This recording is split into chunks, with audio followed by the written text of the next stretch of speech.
আত্মসহায়ক গোটৰ মহিলাসকলৰ বেংক একাউণ্টত জমা হ'ব 10,000কৈ টকা। হয়, সবিশেষ জনাই দিম। হাতত মাত্ৰ কেইটামান দিন বাকী আছে। এইকেইটা দিন পিছতে বেংক একাউণ্টত জমা হ'ব 10,000কৈ টকা।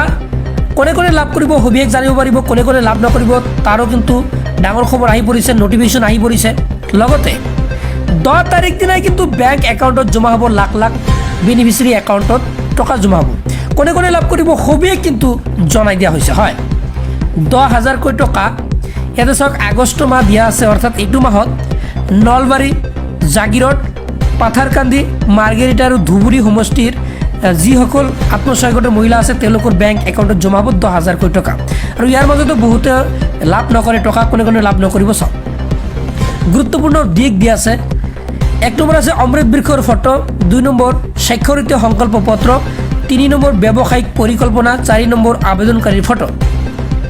ইয়াতে তাৰপিছত তলত দিয়া আছে নাকচ অসম্পূৰ্ণ প্ৰপত্ৰ, অৰ্থাৎ যদি আপুনি ওপৰত উল্লেখ কৰা যিসমূহ নথি এইসমূহ নথি যদি আপুনি দিয়া নাই তেনে ক্ষেত্ৰত আপোনাৰ যি নাম কিন্তু কৰ্তন কৰি দিছে, অৰ্থাৎ অসম্পূৰ্ণ প্ৰপত্ৰ বুলি স্বীকৃতি দিছে।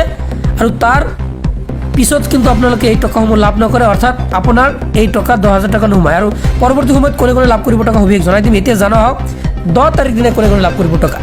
10 তাৰিখ হৈছে পেঞ্চন আৰু অৰুণোদয়ৰ দিন। প্ৰত্যেক মাহৰ 10 তাৰিখ দিনাই লাখ লাখ হিতাধিকাৰী একাউণ্টত অৰুণোদয় আঁচনি আৰু ইয়াৰ লগতে কেইবাটাও পেঞ্চন বা আঁচনিৰ টকা সোমাই পৰে।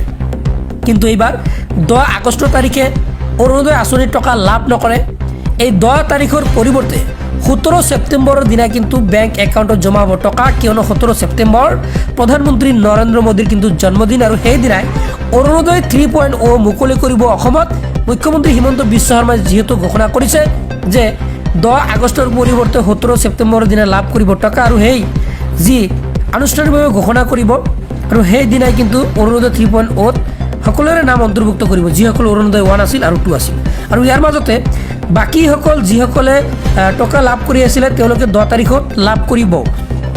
কিয়নো চাওক, যিহেতু অৰুণোদয় আঁচনিৰ টকাৰ কথা কৈছে যে অৰুণোদয় আঁচনি কিন্তু অন্তৰ্ভুক্ত যিসকল নাম আছে তেওঁলোকে 10 আগষ্ট তাৰিখে লাভ নকৰে, কিন্তু বাকী যি আঁচনি আছে সেই আঁচনিৰ টকা কিন্তু লাভ কৰিব পাৰে।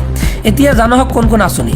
চাওক, ইন্দিৰামণি সাৰ্বজনীন বিধৱা পেঞ্চন আঁচনি, দীনদয়াল দিবাকৰণ সাহায্য আঁচনি, বৃদ্ধ পেঞ্চন আঁচনি, ইয়াৰ উপৰিও আৰু আন আঁচনি আছে।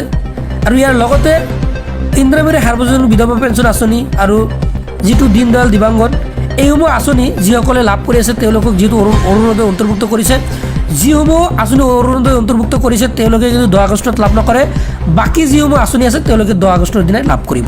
হয়, নিশ্চয় জানিব পাৰিলে। আৰু পৰৱৰ্তী ভিডিঅ'ত মই জনাই দিম কেনেকৈ আপোনালোকে এই টকাৰ উদ্যোগ কৰিব পাৰিব। আজিলৈ ধন্যবাদ।